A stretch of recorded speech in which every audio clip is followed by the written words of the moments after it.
Madam Minnie's doorstep, regarded the scene about him with the hardened moral indifference of youth. It was growing warm. The May sun was striding, an incongruous provincial virgin, through a litter of blousy streets. Under its mocking light, the rows of bawdy houses and saloons suffered an architectural collapse. Walls, windows, roofs, and chimneys leered tiredly at each other. The district seemed indeed an illustration for a parable of vice and virtue drawn by the venomously partial pen of some unusually half-witted cleric. Dirty-faced brothels, tousled cafe signs, bleary sidewalks, toothless storefronts, all cowering before the rebuke of God's Son. A few mysterious solitaries lent a vague life to the scene.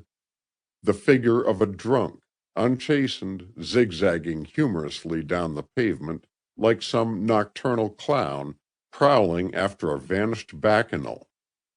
A hastily dressed prostitute carrying her night's earnings as an offering to early devotion.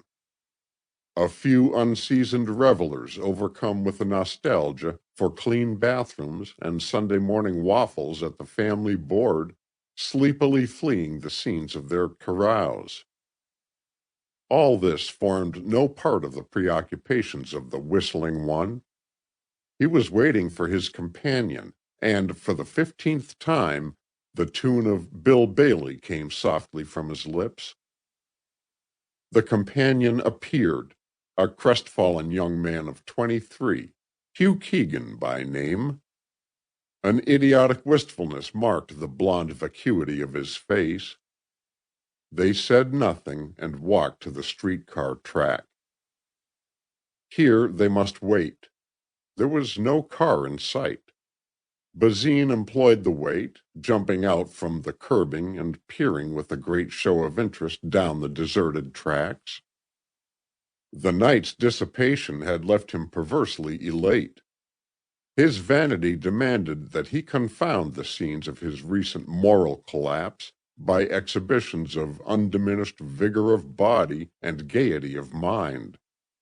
So he capered back and forth between the curb and the deserted tracks, ostentatiously unbuttoning his coat to the chill of the dawn and addressing brisk, cheerful sallies to his penitent friend.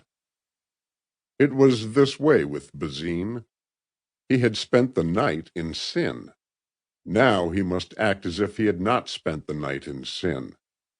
It was a matter of deceiving his conscience, and Basine's conscience did not live in Basine. It was, to the contrary, a mysterious external force, something quite outside him. He eyed the virtuous hallelujahs of the sunrise with a somewhat overemphasized aplomb. Dimly he felt that a god was articulating in dawns and sunbeams.